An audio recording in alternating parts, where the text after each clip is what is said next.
You stand in a world without shadows. The air is a blade of heat, the horizon a white fire that swallows the line between heaven and earth. Your skin burns, your eyes sting, yet you cannot look away from the city that gleams like a mirage rising from the bones of the desert. Before we step inside this forbidden city, take a breath. Wherever you are, whether it's midnight in Mumbai or sunrise in Sao Paulo, leave a like, subscribe, and tell us where in the world you're watching from. It's a strange kind of magic, isn't it? That across oceans and time zones, we gather here to resurrect what the desert tried to erase. Akhenaten, the horizon of the Aten. A name whispered like an invocation by the man who commanded it to exist. Pharaoh Akhenaten, the heretic king.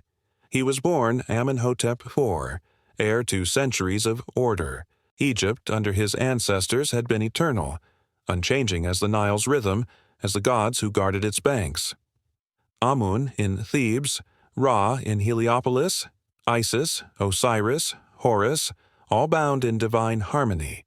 But Akhenaten looked upon that pantheon and saw corruption, shadows beneath the gold. Only one God is real, he is said to have proclaimed before the priests of Thebes, the Aten, the disk of the sun. All life flows from his light. And so began the most radical experiment in ancient history. The new city rose with unnatural speed, as if the sun itself urged men to move faster. Thousands of workers hacked into the limestone cliffs along the Nile's east bank, a place untouched by burial or temple. No old gods slept beneath this sand. No priests had blessed it. This, Akhenaten declared, was purity. White stone walls shimmered in the desert light, temples stretched toward the sky without roofs, so the Aten's rays could fall unfiltered upon the altars.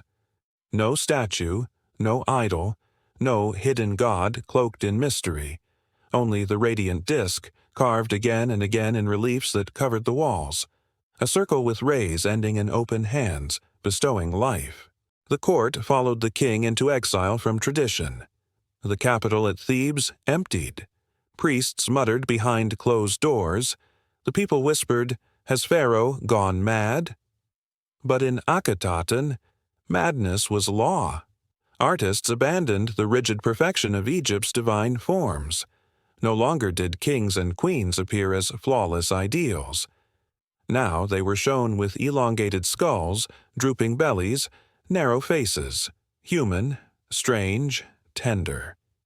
In one relief, Akhenaten cradles his daughter beneath the Aten's light, his lips pressed to hers in a gesture more intimate than any god had dared show before. Nefertiti stood beside him, her beauty immortalized not as ornament but as power. Together they offered flowers, food, and prayers to the sun, their 6 daughters dancing around them like living rays of light. Every dawn, the city awoke to hymns that echoed through the sandstone streets. Thou shinest glorious in the horizon of the sky, O living Aten, beginning of life. When thou risest, all the lands are in thy light. The people sang because they were commanded to, but also because the light was impossible to ignore. It gilded every surface, turned every face into a reflection of the God above. Yet, even here, the desert whispered reminders. Light creates shadow. The priests of Amun, stripped of wealth and influence, waited in Thebes.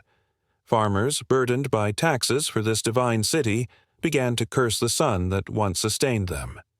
And within Akhenaten, cracks appeared. Food grew scarce. The Nile's floods faltered. Disease crept through the houses of the laborers, and the same light that gilded the palace burned the poor to ash. Did Akhenaten notice? Or was he lost in revelation? To his followers, he was the living son of Aten, his every breath divine. To his enemies, he was a blasphemer who had broken Egypt's sacred spine. In the royal palace, courtiers described the king's strange rituals. He would stand motionless for hours at dawn, arms outstretched as if waiting for the god to enter him. At night, he wrote hymns that praised Aten's universality, the god of all lands, not just Egypt. It was a theology too large for his own empire to contain. Nefertiti watched him grow thinner, his gaze more distant, his words more fevered. She, too, began to fade from the inscriptions, her name chiseled out, her image erased. Some said she fell from favor. Others whispered she had become something else. His co-ruler, his mirror, perhaps even his replacement in ritual. But for now, Akhenaten burned bright.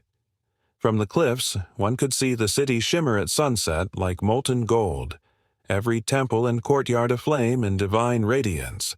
The king would raise his arms and the crowd would kneel, blinded by beauty and terror. And then, when the sun dipped below the horizon, silence fell, an unnatural stillness, as though the world itself held its breath, unsure if dawn would ever return. Because in Akhenaten, the light was everything. And what happens to a city when the light decides not to come back? The air inside the palace shimmered with heat and perfume.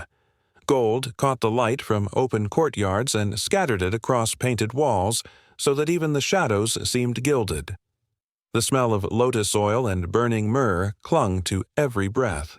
Here, in the very heart of Akhenaten, the world moved to the rhythm of the sun. Every prayer, every gesture, every heartbeat traced to the light of the Aten. In this city of devotion, Akhenaten and Nefertiti were not husband and wife, but God and goddess made flesh.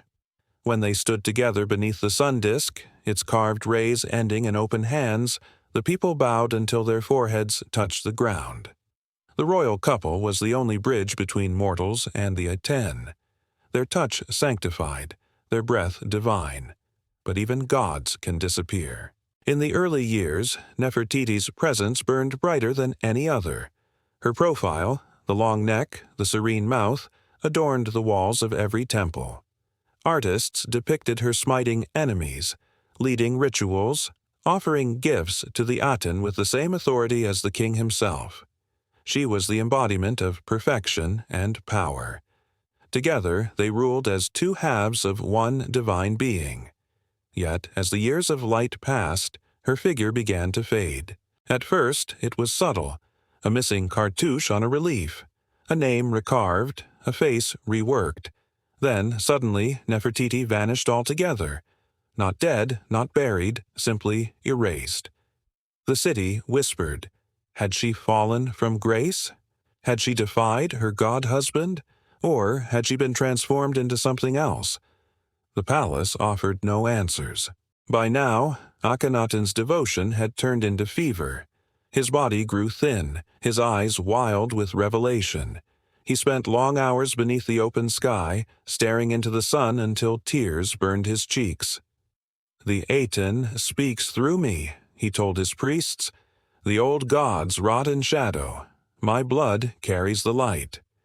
And so, when the queen vanished, her absence was filled, not by another woman of the court, but by the daughters she left behind. 6 girls, each born of divine union, now stood at the center of the kingdom's worship. They were seen parading beside their father, clad in jewels and translucent linen, their faces serene under the merciless sun. On the temple walls, they appear as priestesses, consorts, and children all at once. The line between innocence and ritual duty blurred into something sacred and unsettling. In one famous relief, Akhenaten cradles his daughter Meritaten in his arms, the rays of the Aten touching their faces. To a casual eye, it is tenderness, but to those who lived it, it was something more, a ceremony of divine transmission, where royal blood was both prayer and offering. The palace women whispered of strange rites conducted at dawn, of the king calling upon the Aten to renew the blood of the sun through his own flesh, of daughters dressed in Nefertiti's headdress, anointed with sacred oils, walking barefoot into the light that no mortal could endure. Did they understand what was being asked of them? Or were they simply reflections, mirrors meant to preserve the illusion that the divine couple still stood united? The court watched in silence. The priests who once ruled Thebes had been broken or banished. Those who remained bowed and recorded what they were told.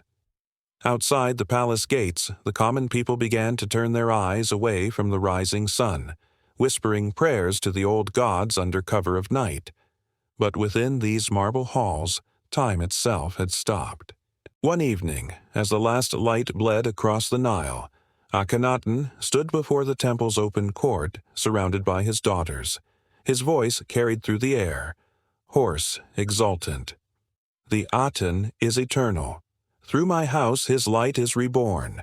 My queen stands beside me, though the world cannot see her." And then, from the shadows, a figure appeared, slender, robed in gold, her face veiled. The priests bowed without question. "The queen," they murmured, though none could say which one she was. In that moment, Akhenaten seemed to shimmer, the line between flesh and divinity dissolving like heat on stone.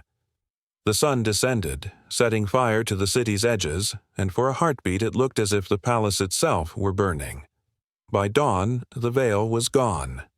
So was the woman who had worn it. The official inscriptions spoke only of blessings and light. But in the private chambers, servants found offerings left on Nefertiti's empty throne. Flowers turned to dust, jars of perfume spilled like tears. The daughters remained, now silent figures painted in ritual scenes, their faces serene, but their eyes hollow. Outside the palace, the desert wind began to rise, whispering across the unfinished tombs. Somewhere beyond the cliffs, the old priests were stirring again, their chants calling to gods long buried.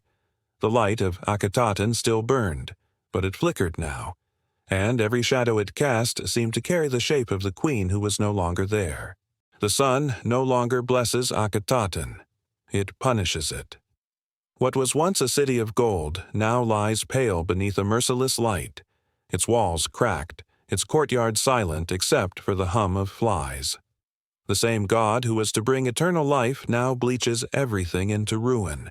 The horizon of the Aten has become a grave made of dust and glare. The great temples are empty. The priests have fled or turned to whispers, their hymns carried off by the desert wind. Once they sang of radiance and rebirth. Now the only songs are the rasp of stone as masons carve away names, Nefertiti's, Meritaten's, and soon Akhenaten's own. The reliefs that once showed a divine family are being chiseled into oblivion. The god who saw no darkness is devoured by it. Inside the palace, Akhenaten moves like a ghost through halls he built for eternity. His eyes, once lifted toward the sky, now linger on the cracks that creep along the painted ceilings. The smell of incense has turned sour. The lotus offerings rot before they reach the altars. The royal daughters who once danced in the sun now keep to the shadows. In the stillness of the night, he calls for his youngest son, a frail boy with large eyes who clings to a wooden toy shaped like the sun disk. "You will finish what I began," Akhenaten whispers. "The light will live through you." The boy does not answer. His name is Tutankhaten, living image of the Aten. But already the courtiers are murmuring another name in secret, Tutankhamun. The old gods are returning. How could a kingdom that worshipped eternity collapse in less than 2 decades? The answer lies not in rebellion or famine alone, but in the silence between father and child, in the spaces left by those who vanished before. Nefertiti is gone. The daughters are gone. And now Akhenaten, worn thin by fever and prophecy, stands before the altar for the final time. His voice trembles as he raises his arms to the sun. "O living Aten, eternal and resplendent, you alone are God. Through me you see, through me you live." His words fade, swallowed by the wind. No one comes to help when he collapses. The courtiers, once blinded by his divinity, now avert their eyes. When he dies, there is no royal procession, no pyramid, no grand tomb beside the Nile. His body is hurriedly buried, perhaps within the cliffs of Amarna, perhaps moved later in secret. No priest dares to speak his name. Within days, the work begins, not of mourning, but of erasure. Stonecutters move through the temples, scraping out his image from the walls. The Aten's sun disk is chiseled into silence. His city, the dream of a god made human, is abandoned to the sand. By royal decree, the capital returns to Thebes, and the old gods reclaim their thrones. Amun rises again, triumphant. The priests chant as if the heresy never existed. But the heresy lives, in blood. The child, Tutankhaten, ascends the throne, guided by men older and colder than his father ever was. They dress him in gold, paint his eyes with kohl, and whisper to him the new name that will cleanse Egypt's shame, Tutankhamun. The Aten is no longer spoken of in public. The boy's every decree praises Amun-Ra, Lord of all. Yet within the child's thin frame runs the same divine lineage, the same forbidden thread that tied God, mother, and daughter together. Did he dream of Akhenaten, of the city where his father looked into the sun until he went blind to the world? Did he feel the curse of the light that burned his family away? The murals in his tomb, painted years later, seem to remember. The colors glow softly, golds, ochres, and blues, but in every figure there's a hint of strain, as if the past presses too closely against the paint. Behind the boy king's smile, the sun hovers still, its rays stretching down like grasping hands. Outside, the desert begins its slow work. Sand fills the empty courtyards, buries the palaces, silences the streets. Centuries pass, and the horizon of the Aten disappears from memory, its stones cannibalized to build other dreams. Only the bones beneath remember where the light once ruled. And yet, some things refuse to die. 3,000 years later, when a young British archaeologist opens the sealed door of Tutankhamun's tomb, the air that escapes smells of resin, dust, and something older, the breath of a god who demanded to be forgotten. The treasures within glitter with the same unearthly gold that once blazed in Akhenaten's temples. The curse of light, preserved. Some say the pharaoh who defied darkness was punished by his own son. Others whisper that he succeeded, that even now his dream endures, shimmering in every tomb painting, every glint of gold, every story that dares to resurrect his name. Because in the end, Akhenaten's god did not vanish. He simply changed form and began watching from the shadows he once refused to see.